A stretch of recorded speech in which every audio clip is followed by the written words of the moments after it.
Hi guys, today I want to show you how to diagnose Nissan Petrol and Nissan Armada. They have a common problem in performance. Sometimes they do a lot of smoking and they have issue in performance. Okay, but they have a common problem in the wiring diagram. I want to understand you how the wiring diagram works there and why it's create problem and why we cannot diagnose easily. There is few reason that we cannot diagnose easily Nissan Petrol because they have a lot of junction block, mean that their connection is attached to each other in sharing wiring. Normally in sharing wiring, if for example they give a code for camshaft sensor or crankshaft sensor or either other, so can affect other part as well. So there is little hardness for diagnose these cars because everybody doesn't have wiring diagram and they might not easily understand what to do if this kind of problem is occur. Normally the one I know, they have create a lot of problem with normally smoking in the car driving, suddenly shaking, smoking and stop on the way. This is very common problem in Nissan Petrol, Nissan Armada.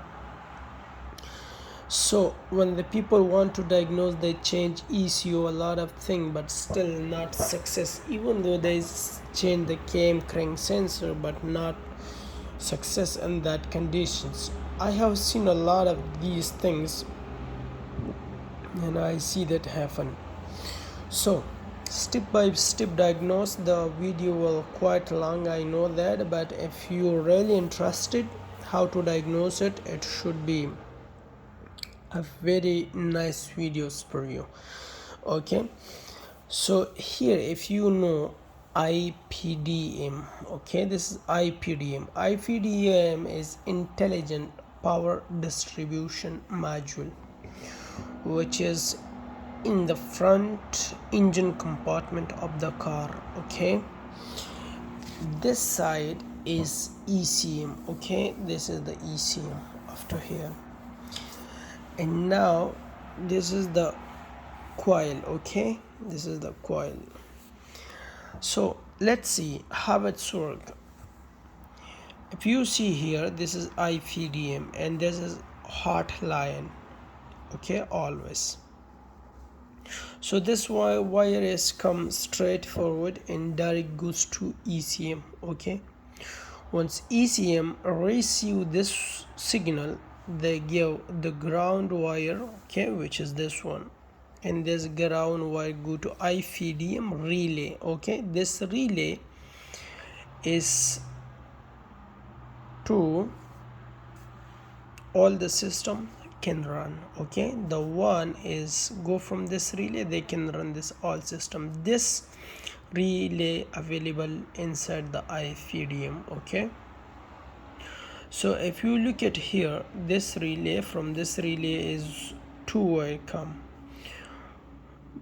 from relay is actually is one wire, but inside the IPDM there is two pin. Okay, pin number 1, pin number 2, so you should not be confused on that.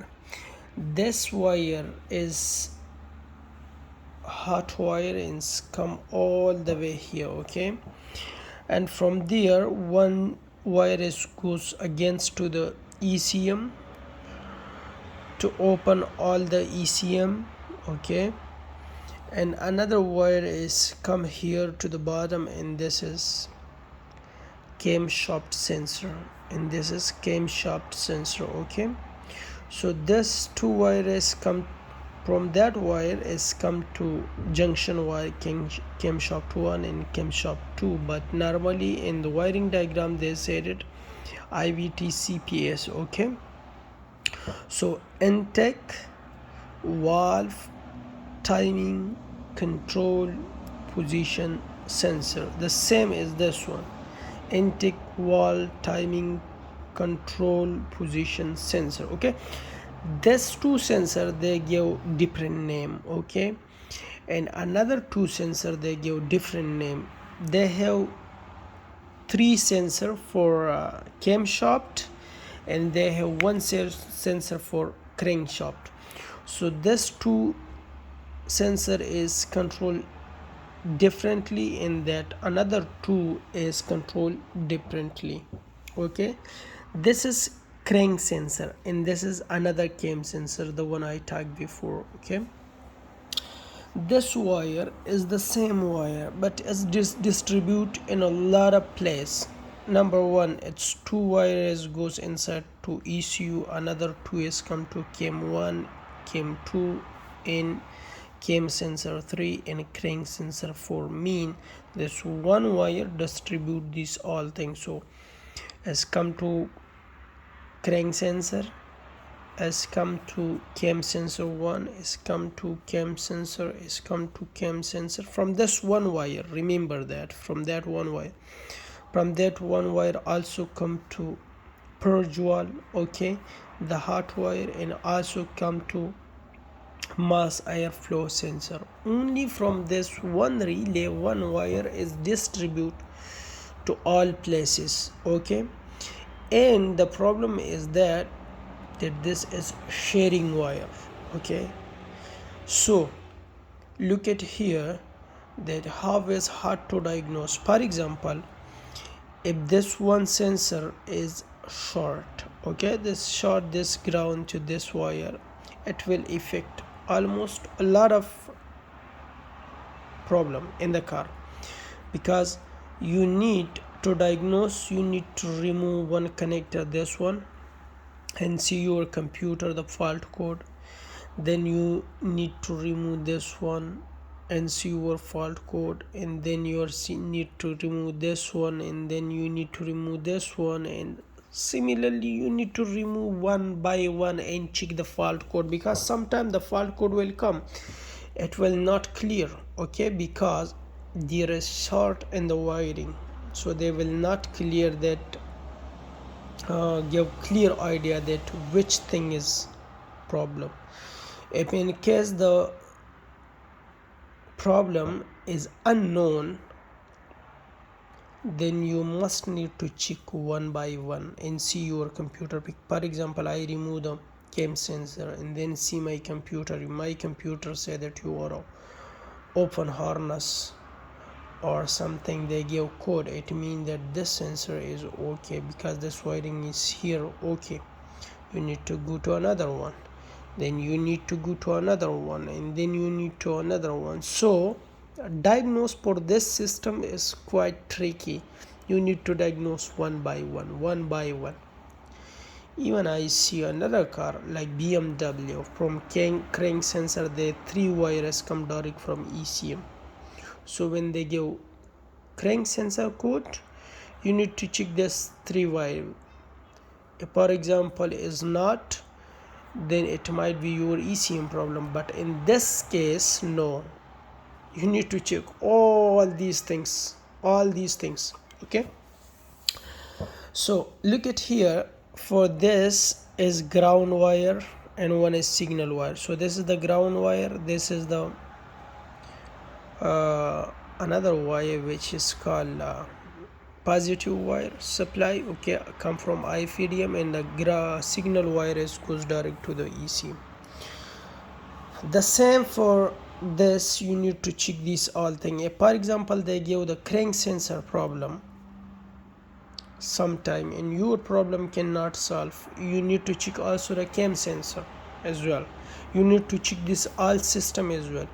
If for example your crank sensor and cam sensor is different from each other, remember this, it have look like 100% same but internal structure is different. You must understand that internal structure of cam and crank sensor is different in Nissan Patrol, Nissan Armada, okay, and you need to buy the proper and correct sensor for that one. So if you see how, look at here, cam sensor, crank sensor. A similar sensor. If someone gave you two sensors, you cannot recognize which one is cam, which one is crank. Remember that. You need to buy the correct part first of all. This is very important. Okay, if you see here crank sensor, cam sensor. Okay, if you see this supply, positive supply for crank sensor, pin number first. Remember pin number first, and second is signal wire, and third wire is ground wire. But if you see for cam sensor, my first wire is ground, my second wire is, look at here, is positive power supply, my third wire is signal wire. So if you put this sensor here, it will not work, or this one you put here, it will not work at all. Remember that. But if you come to this bottom two sensor, is different wiring diagram. Look at here, middle is signal wire, middle is signal wire, this side is ground, and the last side is positive. So did you think this all sensor look the same, but its internal structure is different? So this is the most common problem that the people do. Remember this, you need to avoid this problem as well. Number one, you need to buy part from original dealer that they know exact part number of crank and cam sensor. Even though if you buy this two cam sensor, the bottom one and one is the top one, you also need to buy the correct part, and you need to give the exact part number of the crank sensor, or else you will go wrong, and you have to think that way. If not, you will not solve the problem easily, you will create problem. Number second wire, this from same relay is come and goes direct to another section, which is coil section. Okay, and come to coil 1, come to coil 2, come to coil 3. From this all wire, this is junction wire. Okay, and then from that junction wire, one is come to the bottom and come for VVTi sensor 1, and this is VVTi sensor 2. Okay, this is also VVTi sensor, this is also VVTi sensor. Okay, and one is goes to the condenser valve. There is available in the car. Okay, one side is ground, one side is positive. Okay, and then this one is another one, EWAP canister vent valve control, so also positive goes there. Okay, and the negative wire of this one is come from ECM. Okay, and for this the ground wire is also sharing for the coil, and the positive is also sharing, which is come from IPDM, and the signal wire is different. This one is almost for all coil is the same story, if three wire is the coil. Okay, so this is the thing that you have to understand if you want to take any picture from the wiring diagram, so it should be easy for you to trace. Take it, and this is another side, take it. Okay, the video is quite long, but it will help you if you watch full the videos.